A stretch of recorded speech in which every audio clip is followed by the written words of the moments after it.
স্বামী যদি তার স্ত্রীর 3টি জায়গার মধ্যে চুমা দেয়, ওই স্বামীর রিজিক আল্লাহ বাড়াইয়া দিবে, ওই ঘরে সুখ শান্তি দিয়ে আল্লাহ পাক রব্বুল আলামিন পরিপূর্ণ করে দিবে।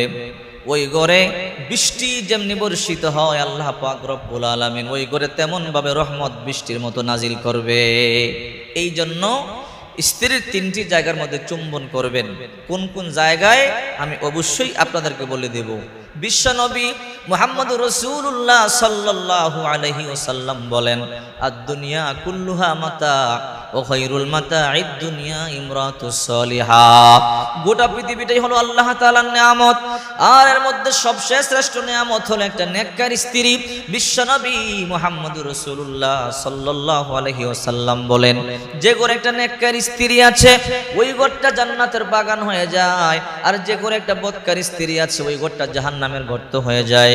স্বামী আর স্ত্রীর ব্যাপারে আল্লাহ পাক রব্বুল আলামিন বলেন, হুন্না লিবাসুল লাকুম ওয়া আনতুম লিবাসুল লাহুন্না। তোমাদের স্ত্রীরা তোমাদের পোশাক, আর স্বামী আর স্ত্রীদের পোশাক। আল্লাহ তাআলা স্বামী আর স্ত্রী এই একে অপরের কল্যাণের জন্য তৈরি করেছেন। আল্লাহ পাক রব্বুল আলামিন বলেন, নিসাউকুম হারসুল লাকুম ফাতু হারসাকুম আন্না শিইতুম। তোমাদের স্ত্রীরা তোমাদের জন্য শেষ শস্য ক্ষেত্র, তোমরা হালাল ভাবে তাদেরকে ব্যবহার করো।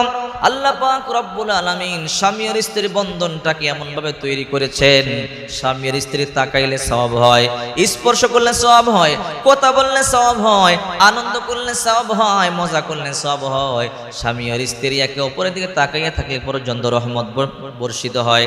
শুধু তাই নয়, বিশ্বনবী মুহাম্মদ সাল্লাল্লাহু আলাইহি ওয়াসাল্লাম বলেন, কোন স্বামী যদি স্ত্রীকে শেষ রাত্রিতে তাহাজ্জুদ পড়বার জন্য ডাকে, স্ত্রী উঠতে চায় না, স্বামী একটু পানি ছিটা দেয়, স্ত্রী যখন পানি ছিটা দেয় এই দৃশ্য দেখে আল্লাহ পাক রব্বুল আলামিন হাসে। আবার কোন স্ত্রী স্বামীকে ডাকে, স্বামী উঠতে চায় না, তখন স্বামী যদি পানি ছিটা দেয় আল্লাহ তাআলা এই দৃশ্য দেখে দেখে হাসতে থাকে। স্বামীর স্ত্রী একে অপরকে রাত্রে ডাকতে গেলে না উঠলে, পানি ছিটা দিলে এই দৃশ্য দেখে আল্লাহ পাক রব্বুল আলামিন হাসতে থাকেন। সুবহানাল্লাহ। চিন্তা করেন আল্লাহ পাক স্বামী আর স্ত্রীর মধ্যে কত বারাকা রেখেছেন। স্বামী স্ত্রীর 3টি জায়গা চুম্বন করবেন। 3টি জায়গায় আমি একটু পরে বলে দিচ্ছি কোন কোন জায়গা। বিশ্বনবী মুহাম্মদ সাল্লাল্লাহু আলাইহি ওয়াসাল্লাম একবার খেদমত বন্টন করতেছেন। কোন বিবি কোন খেদমত করবে? মা আয়েশা এসে দৌড়ায় বলে, ইয়া রাসূলুল্লাহ, এই খেদমতটা আপনি কাউকে দিবেন না। আল্লাহ হাবিব বলে, আয়েশা কোন খেদমতটা তুমি চাও? রাহমাতুল লিল আলামিন, আপনাকে গোসল করাইবার খেদমতটা আপনি কাউকে দিবেন না। ওগো নবী, আপনি যখন জলচকির মধ্যে বসে বসে গোসল করেন, আমি যখন আপনাকে মাজিয়া মাজিয়া গোসল করাইয়া দেই, আমার কাছে বড় ভালো লাগে, বড় আনন্দ লাগে। ওগো নবীজি, এই খেদমতটা আপনি কাউকে দিবেন না। আল্লাহর হাবিব বলে, আয়েশা আমি সবাইকে জিজ্ঞাসা করে নেই, সবার হক আছে, আমি সবাইকে জিজ্ঞাসা করে নেই, যদি সবাই অনুমতি দেয় এই খেদমতটা আমি তোমাকে দিব। আম্মা জান আয়েশা সিদ্দিকা বললেন, ও পয়গম্বর, ঠিক আছে আপনি জিজ্ঞাসা করেন।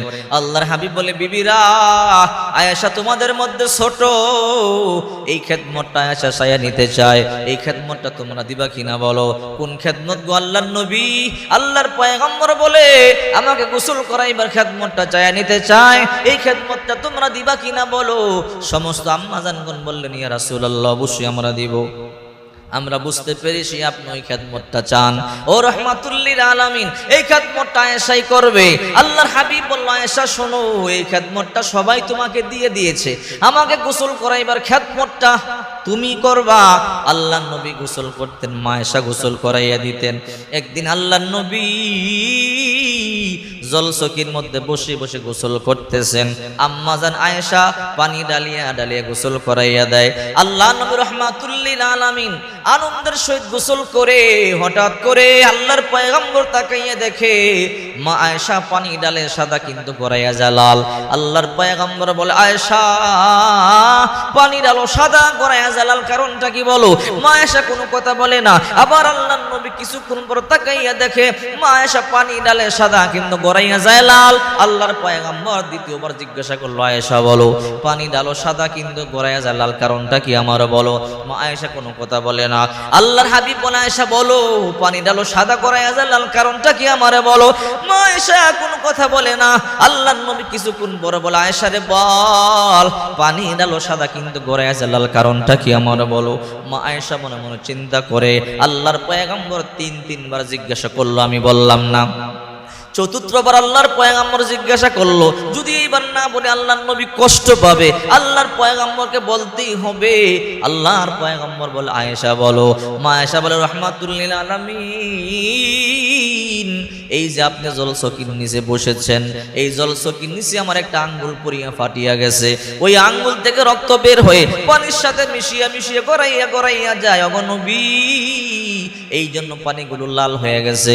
ফাকামা মুহাম্মাদুর রাসূলুল্লাহ সাল্লাল্লাহু আলাইহি ওয়াসাল্লাম, আল্লাহ নবী লাফ দিয়ে দাঁড়াইয়া গেল। রে আয়েশা আমার আগে কেন বলো নাই? পাটা টান দিয়ে দেখে একটা আঙ্গুল একদম ফাটিয়া একদম সেচিয়া গেছে। আল্লাহর পয়গম্বর বলে আয়েশা তোমার তো বড় কষ্ট হয়েছে। মা আয়েশা বলে ও রাহমাতুল লিল আলামিন, আপনি জলচকির নিচে বসে বসে গোসল করেন, আমার কাছে বড় ভালো লাগতেছিল, আপনি আনন্দ পাইতেছিলেন। আল্লাহর পয়গম্বর বলে আয়েশা তোমার তো অনেক কষ্ট হইতেছিল, আমাকে আগে কেন বলো নাই? আগে বললেই তো তোমার এত কষ্ট হইতো না। মা আয়েশা বলে ও রাহমাতুল লিল আলামিন, আপনি জলচকির মধ্যে বসে বসে গোসল করেন, এই দৃশ্যটা আমার কাছে বড় ভালো লাগতেছিল, আপনি বড় খুশি হইতেছিলেন। আমি যদি আগে বলতাম আপনি আগে লাফ দিয়ে দাঁড়াইয়া যাইতেন, আপনার আনন্দটা নষ্ট হয়ে যেত। ওগো রাহমাতুল লিল আলামিন, এই জন্য আমি বলি নাই ওগো আল্লাহর নবী আপনার জলচকির নিচে শুধু আমার একটা আঙ্গুল কেন, আমার কলিজা যদি পড়িয়া ছিন্ন বিচ্ছিন্ন হয়ে যেত, এরপর আমি আয়েশা চাইতাম না আপনি লাফ দিয়ে দাঁড়ান, কারণ আমি আমার জীবন থেকে বেশি আপনাকে ভালোবাসি। আমি বলছিলাম তিনটা জায়গার মধ্যে চুমা দিলে স্বামীকে আল্লাহ ধনী বানাইয়া দিবে, রিজিকের মধ্যে বরকত হবে, আল্লাহ তাআলা ওই ঘরের মধ্যে শান্তি বর্ষিত করবে। হাদিস শরীফের মধ্যে এসেছে, মা আয়েশা বলেন হে দুনিয়াবাসী, আমাদের ঘরে টাকার অভাব থাকতে পারে ঠিকই, পয়সার অভাব থাকতে পারে ঠিকই, কিন্তু আমাদের ঘরে ভালোবাসার কমতি নাই। আমাদের ঘরে ভালোবাসা আছে। তিনটা জায়গার মধ্যে চুমা দিবেন। কয় জায়গায়? তিন জায়গায়। এর মধ্যে এক নম্বর হলো কুব্বালাতুল আইনাইনি, দুই চোখের মধ্যে। ভালো করে মনে রাখবেন, দুই চোখের মধ্যে যখন ঘরে ঢুকবেন সালাম দিয়ে দুই চোখের মধ্যে চুমা দিবেন, এক নাম্বার। আবার যখন বের হবেন আবার দুই চোখের মধ্যে চুমা দিবেন। যখন ঘরে ঢুকবেন দুই চোখে চুমা দিবেন, যখন বের হবেন দুই চোখে চুমা দিবেন। দুই চোখের মধ্যে চুমা দিবেন। কুব্বালাতুল আইনাইনি। মা আয়েশা বলে হে দুনিয়াবাসী, আমাদের ঘরে টাকার অভাব থাকতে পারে ঠিকই, পয়সার অভাব থাকতে পারে ঠিকই, আমাদের ঘরে কিন্তু ভালোবাসার কমতি নাই, আমাদের ঘরে ভালোবাসার কমতি নাই। আল্লাহর হাবিব ঘরে যখন ঢুকতেন সালাম দিতেন, মা আয়েশা বলে সালাম দিয়ে আল্লাহর পয়গম্বর মুসাফা করতেন। মুসাফা করবার পরে আল্লাহর পয়গম্বর দুইটা চোখের মধ্যে চুমা দিয়ে দিতেন। মা আয়েশা বলে আবার আল্লাহর পয়গম্বর যখন বাহিরে যাইতেন দুইটা চোখের মধ্যে চুমা দিয়ে দিতেন। মা আয়েশা বলে আল্লাহর পয়গম্বর ঘরে প্রবেশ করবার পরে মাঝে মাঝে ক্ষুধা লাগলে বলতো আয়েশা রান্না বান্না হয়েছে কিনা বলো। মা আয়েশা বলতো ইয়া রাসূলুল্লাহ এখনো পর্যন্ত রান্না বান্না হয় নাই। আল্লাহর হাবিব রান্না করে চলে যাইতেন, পয়গম্বর নিজের হাতে রান্না বান্না সাহায্য করতেন। যতক্ষণ পর্যন্ত রান্না বান্না না হইতো আল্লাহর পয়গম্বর নিজের রান্নার কাজে সাহায্য করতেন। রান্না বান্না হওয়ার পরে আল্লাহর নবী একা একা খেতেন না। মা আয়েশা বলেন ও দুনিয়াবাসী, আমার নবী তার বিবিদেরকে নিয়ে দস্তরখানের মধ্যে বসতেন। মা আয়েশা বলেন আমি গ্লাসের যেই জায়গা দিয়ে পানি পান করতাম, ঠোঁটের দাগ দেখি আমার নবী ওই জায়গা দিয়ে পানি পান করতো। আবার আমার নবী গ্লাসের যেই জায়গা দিয়ে পানি পান করতো, আমি ও ঠোঁটের দাগ দেখি ওই জায়গা দিয়ে পানি পান করতাম। আমি যেই জায়গা দিয়ে হাড্ডি চাবাইতাম আমার নবী ওই জায়গা দিয়ে হাড্ডি চাবাইতো। আবার আমার নবী যেই জায়গা দিয়ে হাড্ডি চাবাইতো আমি ওই জায়গা দিয়ে হাড্ডি চাবাইতাম।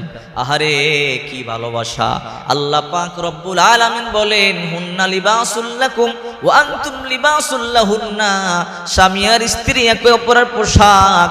আল্লাহ পাক রব্বুল আলামিন স্বামী আর স্ত্রীকে বানাইছে একে অপরের কল্যাণের জন্য, একে অপরের কল্যাণের জন্য। আমি বলছিলাম মা আয়েশা বলেন ও দুনিয়াবাসী, আবার আমার নবী যখন ঘর থেকে বের হয় মুসাফা করে সালাম দিয়ে বুকে জড়াই আবার আমার ঠোঁটের আবার আমার চোখের মধ্যে চুমা দেয়। চিন্তা করে দেখেন, এক নম্বরে হলো 3 জায়গায় চুমা দিবেন। এক নম্বরে হলো কুব্বালাতুল আইনাইনি, 2 চোখের মধ্যে। হে দুনিয়াবাসী, আজকে আমাদের ঘরে টাকা আছে, পয়সা আছে, কিন্তু আমাদের ঘরে শান্তি নাই। আর মা আয়েশা বলেন, হে দুনিয়াবাসী, আমাদের ঘরে টাকার অভাব ছিল ঠিকই, পয়সার অভাব ছিল ঠিকই, ভালোবাসা কমতি ছিল না। সাহাবায়ে কেরামদের সংসারে টাকার অভাব ছিল, পয়সার অভাব ছিল, ভালোবাসা কমতি ছিল না। আমাদের বর্তমানে টাকা আছে, পয়সা আছে, কিন্তু ভালোবাসা নাই। দামি দামি খাবার খাই, দামি দামি পোশাক পরি, কিন্তু আমাদের সংসারের মধ্যে শান্তি নাই। স্বামী পরকিয়া করে, বিবিও পরকিয়া করে। স্বামী করে 1টা, বিবি করে 2টা, বিবি করে 2টা, স্বামী করে 3টা। একজন সাহাবীর ছোট্ট একটা ঘটনা বলবার পরে এরপরে বলে দিব কোন 2 জায়গায় দিবেন সুমা।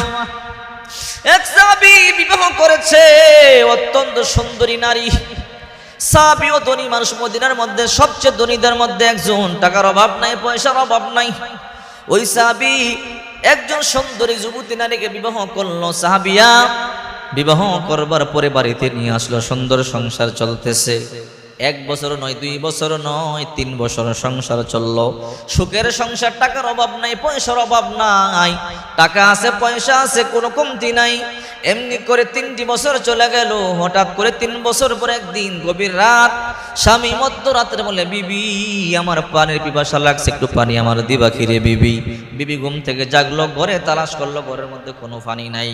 বিবি পানি আনবার জন্য কূপের পাড়ে চলে গেল। আরব দেশে তখন দূরে কূপ ছিল, পানি বালতি দিয়ে উঠাইতে সময় লাগতো। ওই বিবি পানি উঠাইবার জন্য বাহিরে গেল, বালতি দিয়ে পানি উঠাইয়া যখন ঘরে ফিরলো, এসে দেখে স্বামী ঘুমাইয়া গেল। আহারে, স্বামী আমার ঘুমাইয়া গেল।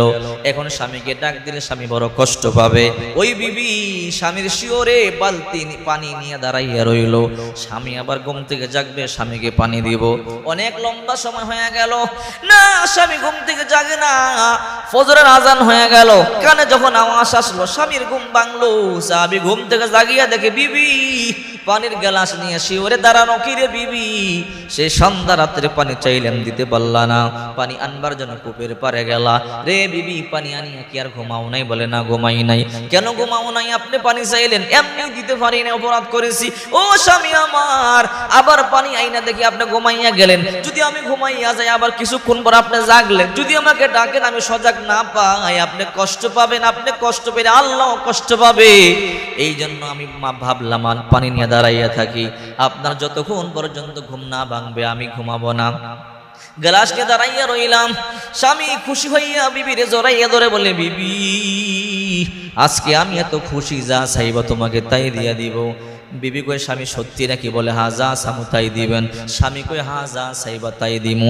বিবি কই, বুঝিয়া কোন? বলে হা, যা চাইবা তাই দিমু। রে স্বামী, তাহলে তালাক দেন। কই, না আমি তালাক দিতে পারবো না, আপনিই তো বলেছেন যা চামু তাই দিবেন। রে স্বামী আমার, আমাকে তালাক দিয়ে দেন। কই, না তালাক দিব না, আপনি বলছেন যা চামু তা দিবেন। মিথ্যা কথা বলবেন না, মুসলমান মিথ্যা কথা বলতে পারে না, মুনাফিক মিথ্যা কথা বলে। আপনি নবী সাহাবী, আপনি ওয়াদা ভঙ্গ করবেন না। আপনি নিজেই বলেছেন আমি যা চামু তাই দিবেন, তাহলে আপনি অবশ্যই আমাকে তালাক দিয়ে দেন। সাহাবী কয়, বিবি আমি মনে করেছি শাড়ি চাইবা, গহনা চাইবা, আজকে তুমি এগুলো চাও, তোমাকে দিব, আমি তালাক দিব না। রে বিবি, তোমাকে তালাক দিয়ে থাকতে পারবো না। রে বিবি, তোমারে বড় ভালোবাসি। বলে এত কিছু বুঝি না, আমারে তালাক দিয়া দেন। স্বামী কান্না শুরু করে দিয়েছে। বিবি কই, আপনারা চোখের পানি আমাকে দুর্বল করতে পারবেন, আমাকে তালাক দিয়া দেন। স্বামী কই, বিবি না না, তোমাকে তালাক দিলে আমি বাঁচবো না। কিসের জন্য তালাক চাও? খাবারের অভাব বলে না, কিসের অভাব? পোশাক পরিচ্ছদের অভাব বলে না, টাকার অভাব বলে না, কিসের অভাব? বলে আপনার ঘরে কোনো কিছু কমতি নাই। এই মদিনার মধ্যে সবচেয়ে ধনী সাহাবীদের মধ্যে আপনি একজন। আপনার ঘরে 3 বেলা জায়গার মধ্যে 5 বেলা খাবার, কাপড় অনেক আছে। ও স্বামী, আমার এগুলো কোনো সমস্যা না, কেন তালাক চাও? ও স্বামী, এত কিছু বলবো না, বললাম তালাক দিবেন, তালাক দেন। আপনি তো বললেন যা চামু তাই দিবেন, আর কোনো কথা নাই। বেচারা চোখের পানি সারিয়া কান্দে।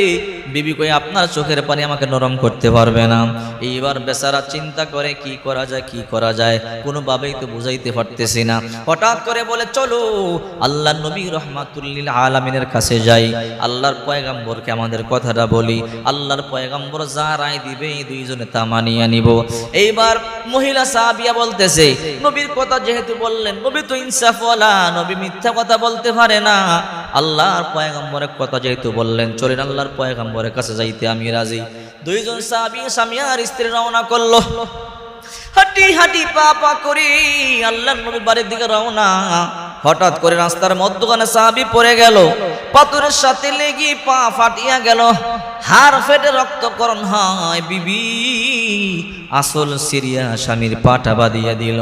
বলল স্বামী চলেন ঘরে চলে যায়। বলে না, আল্লাহ নবী রহমাতুল্লিল আলামিনের কাছে যাব, চূড়ান্ত সিদ্ধান্ত নিয়ে তারপরে বাড়িতে যাব। স্ত্রী কই না স্বামী না, সিদ্ধান্ত লাগবে না। বলে কেন? বলে আর তালাক লাগবে না। জবাব পাইয়া গেলাম। বলে কিরে বিবি বুঝলাম না, একটু আগেই তালাক চাইলে এখন বলে সিদ্ধান্ত পরিবর্তন, তালাক লাগবে না। না না নবীর বাড়িতে যাব, সিদ্ধান্ত নিয়ে আসবো। বিবি কই না রে স্বামী না, যেই তালাক চাইছিলাম জবাব পাইছি, আর তালাক লাগবে না, নবী বাড়িতে যাওয়া লাগবে না, চলেন বাড়িতে চলে যাই। বলে কেন, কি সিদ্ধান্ত? কিছুক্ষণ আগেই তালাক চাও, তোমাকে বুঝাইতে পারি না, আর এখন বলো না তালাক লাগবে না। বিবি কই স্বামী আমার আসল ঘটনা শুনবেননি। বলো কি ঘটনা? বলে স্বামী আমার 3টা বছর হয় আপনার কাছে বিয়ে করছি, আপনার ঘরে সুখ শান্তির অভাব নাই, টাকার অভাব নাই, পয়সার অভাব নাই, ক্ষমতার অভাব নাই, অথচ আল্লাহ পাক রব্বুল আলামিন বলেছেন যাকে আল্লাহ পছন্দ করে তাকে আল্লাহ বিপদ দেয়। ওয়ালা নাবলুওয়ান্নাকুম বিশাইইম মিনাল খাউফ ওয়াল জু'i ওয়া নাকসিম মিনাল আমওয়ালি ওয়াল আনফুসি ওয়াস সামারাত ওয়া বাশশিরিস সাবিরিন। আল্লাহ ভয় দিবে, ক্ষুধা দিবে, অভাব দিবে, বিভিন্ন রকমের সমস্যা দিয়ে আল্লাহ পরীক্ষা করবে। ওগো স্বামী আমার, আপনার ঘরে 3টা বছর আমি সংসার করি, কোনো বিপদ নাই। তার মানে আল্লাহ কি আপনারে পছন্দ করে না? আল্লাহই তো বলল যারে পছন্দ করি তারে বিপদ দেব। এই জন্য সিদ্ধান্ত নিলাম আপনার সংসার করব না, কারণ আল্লাহ আপনার পছন্দ করে না। একটা গরিবের সংসার করব, ভিক্ষুকের সংসার করব, মজদুরের সংসার করব, কষ্টে দিন কাটাবো, একবেলা খাইবো আর একবেলা না খাইয়ে ঘুমাবো, আল্লাহর দরবারে শুকরিয়া আদায় করব, জান্নাতের মধ্যে গিয়ে আনন্দ করব, ফুর্তি করব, আর আপনার ঘরে দুনিয়াতেই শান্তি পাইয়া যাইতেছে। আল্লাহ যদি অসন্তুষ্ট হয়ে যায়, এই জন্য তালাক চাইলাম, আপনার কোনো বিপদ নাই রে স্বামী আমার। এই যে আপনার পা এখন ফাটিয়া গেল, রক্তক্ষরণ হয়, হাড় ভাঙিয়া গেল, এটা আপনি ভাঙ্গেন নাই, আল্লাহ ভাঙছে। আল্লাহ আপনার এই বিপদ দিয়ে বুঝায় রে আমার বান্দি, আমার বান্দারে রাইখা যাইস না। যেহেতু আজকে আল্লাহ আপনার বিপদ দিছে, বুঝতে পারছি আল্লাহ আপনার ভালোবাসে, এখন থেকে আমি আপনার সংসার করব, আর কোনোদিন আপনাকে ছেড়ে যাব না। সাহাবীদের অবস্থা কেমন ছিল দেখেন। তাদের ঘরে টাকার অভাব থাকলো, ভালোবাসার কমতি ছিল না। বলতেছিলাম বিবির 3টা জায়গার মধ্যে চুম্বন করবেন। 1 নম্বর কুব্বালাতুল আইনাইনি, 2টা চোখের মধ্যে। যখন ঘরে ঢুকবেন তখন 2 চোখের মধ্যে চুম্বন করবেন, ঘর থেকে বের হবেন 2 চোখের মধ্যে চুম্বন করবেন। 2 নম্বর কুব্বালাতুল খদ্দাইনি, 2 গালের মধ্যে চুম্বন করবেন। 3 নম্বর কুব্বালাতুল ইয়াদাইনি, 2 হাতের মধ্যে চুম্বন করবেন। ভালো করে মনে রাখবেন, 2টা চোখের মধ্যে। ঘরে ঢুকবেন 2 চোখে দিবেন, বের হবেন 2 চোখে দিবেন। আবার যখন ঘরে ঢুকবেন আপনার বিবির ওই যে 2টা গালের মধ্যে চুম্বন করবেন, হাতের মধ্যে চুম্বন করবেন। এটা হলো নবীর যে সুন্নত। মাশাআল্লাহ, হে দুনিয়াবাসী, আমার পয়গম্বর যখন ঘরে ঢুকতো আমাকে সালাম দিত, আল্লাহর নবী চুম্বন করত, বুকে জড়াইতো। আপনিও এই সুন্নতের আমলগুলো করবেন। যদি আমলগুলো করতে পারেন, আল্লাহ আপনার সংসারে শান্তি দিয়ে দিবে, অর্থের মধ্যে বারাকা দান করবে, আল্লাহ আপনাকে ধনী বানাবে। যে সংসারে স্বামী আর স্ত্রীর মধ্যে মিল মুহাব্বত নাই, ওই সংসারে শান্তি নাই, ওই সংসারে বরকত নাই। আর যে সংসারের মধ্যে স্বামী আর স্ত্রীর মধ্যে মিল আছে, মুহাব্বত আছে, ভালোবাসা আছে, ওই সংসারে শান্তি আছে, ওই সংসার আল্লাহ পাকের রহমত আছে, বরকত আছে। এই জন্য বিশ্ব নবী মুহাম্মদ সাল্লাল্লাহু আলাইহি ওয়াসাল্লাম বলেন, কোন স্ত্রী যখন মারা যায়, স্বামী যদি বলে আহ আমার বিবি বড় খুব ভালো ছিল, ওই স্ত্রীটা জান্নাতি হয়ে যায়। আর স্বামী যদি বলে আহ আমার বিবি আমারে বড় কষ্ট দিয়েছে, ওই স্ত্রী জাহান্নামী হয়ে যায়। এই জন্য আল্লাহর পয়গম্বর একদিন বসা হযরত ফাতেমা রাদিয়াল্লাহু তাআলা আনহা চোখের পানি ছেড়ে ছেড়ে কান্না করে যায়। আল্লাহর পয়গম্বর বলল, কি রে ফাতেমা, কেন কান্না করো? ও রহমতের নবী, আপনার সাহাবী আলী আমার উপর অসন্তুষ্ট হয়ে গেল। আল্লাহর নবী কোনো কথা বললেন না। কিছুক্ষণ পরে আবার আয়েশা হেসে হেসে যায়, ফাতেমা হেসে হেসে যায়। আল্লাহর পয়গম্বর বলল, কি রে ফাতেমা, কেন হাসো? বলে আলী সন্তুষ্ট হয়ে গেল। আল্লাহর নবী হেসে দিলেন। আল্লাহর পয়গম্বর বলে, রে ফাতেমা শোনো, আলী যদি তোমার উপর অসন্তুষ্ট অবস্থায় মারা যাইতা, আমি নবীও তোমার জন্য সুপারিশ করতাম না। আজকে আমাদের ঘরের মধ্যে স্বামী স্ত্রীর মধ্যে মিল মোহাব্বত নাই, ভালোবাসা নাই। বিবিও রাতের গোপনে টেলিফোনে আরেক পুরুষের সাথে কথা বলে, স্বামীও গোপনে আরেক মেয়ের সাথে কথা বলে, স্ত্রীও পরকীয়া করে।